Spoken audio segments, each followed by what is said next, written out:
mensuration and geometrical figure. Mensuration and geometrical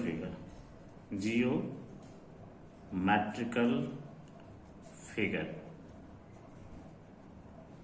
आज हम mensuration और ज्योमेट्रिकल फिगर के बेसिक कंसेप्ट को समझेंगे कि ये फिगर क्या होते हैं, कितने डायमेंशन में होते हैं और उनके डायमेंशन को समझना क्यों जरूरी होता है।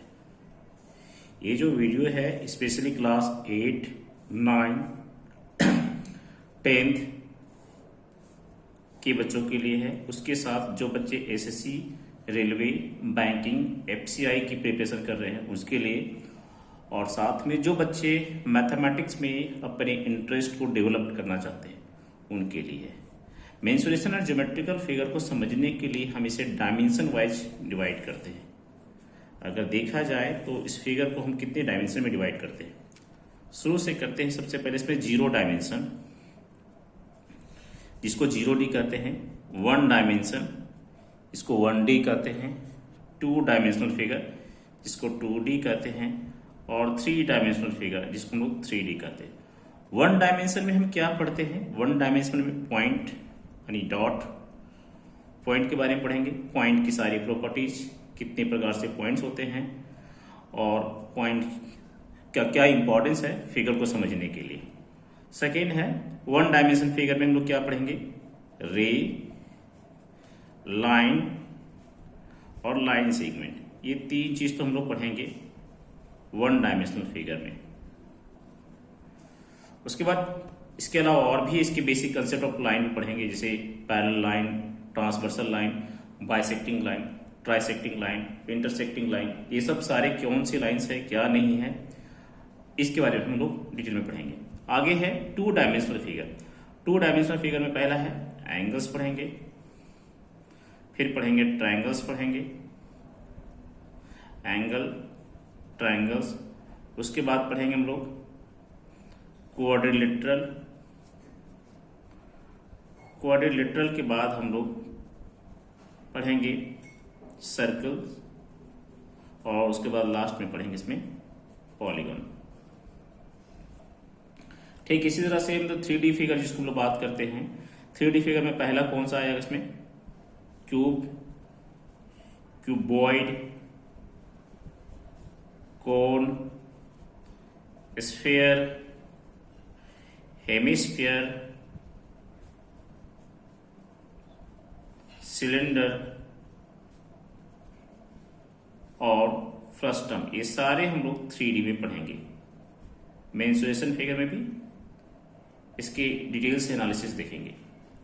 हालांकि देखा जाए तो ये angles, triangles, quadrilateral, circle, polygon, ये दोनों फील्ड का है। मेंसुरेशन का भी है, ज्योमेट्री का भी। एंगल्स में ज्यादा एप्लीकेशंस है, ट्रायंगल्स का भी, क्वाड्रिलेटरल का भी, सर्कल्स का भी, पॉलीगॉन्स का।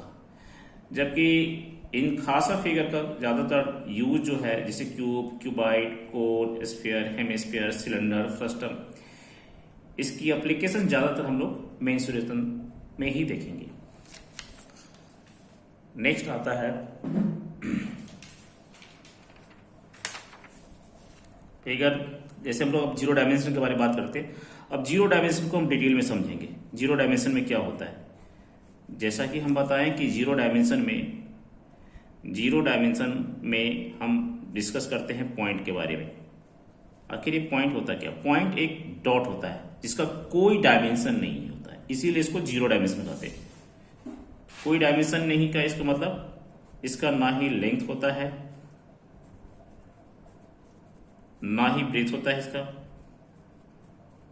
ना ब्रेथ होता है इसका, और ना ही इसका हाइट होता है, हम एक तरफ से हम डायमेंशनलेस फिगर भी कर सकते हैं। इसे डायमेंशनलेस फिगर कर सकते हैं। डायमेंशनलेस फिगर क्यों बोले? क्योंकि इसमें ना तो लेंथ है ना ब्रेथ है, क्योंकि ना इसमें लेंथ है, ना ब्रेथ है, ना हाइट है।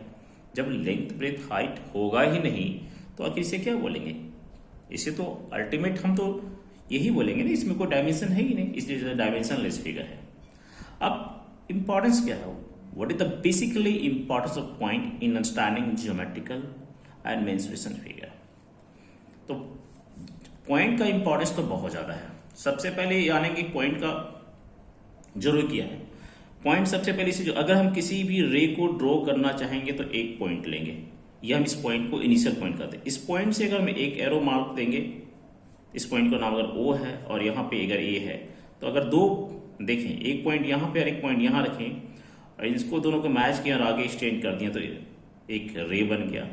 लाइन को ड्रॉ करने के लिए जैसे अगर दो पॉइंट, एक दो पॉइंट, इन दोनों पॉइंट को अगर मैच कर दिए तो मुझे एक लाइन बन गई, जैसे AB रखेंगे, इसे हम लाइन सेगमेंट कहते हैं। और ये है लाइन।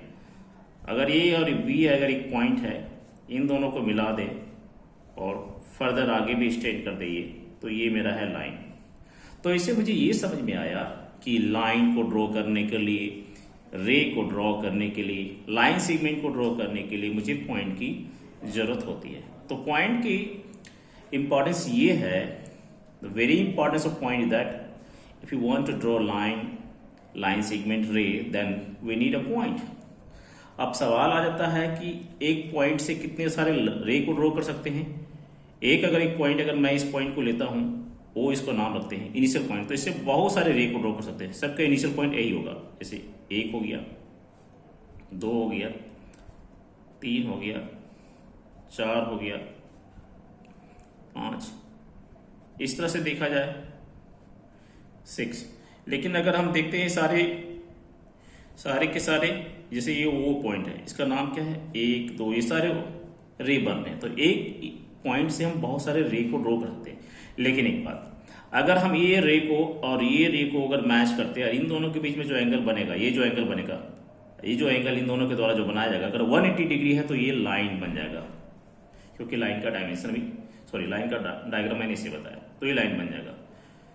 ठीक उसी तरह से एक पॉइंट से कितने सारे लाइन को पास कर सकते हैं, एक पॉइंट से इन्फिनाइट लाइन को पास कर सकते हैं।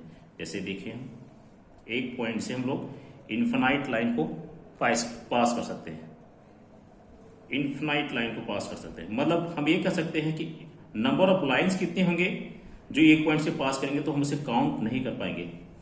How many line can be pass from a single point, तो आंसर ये होगा we can not count, it could be infinite. So infinite number of lines can be pass from single main point. लेकिन एक line को draw करने के कितने point चाहिए, 2 पॉइंट।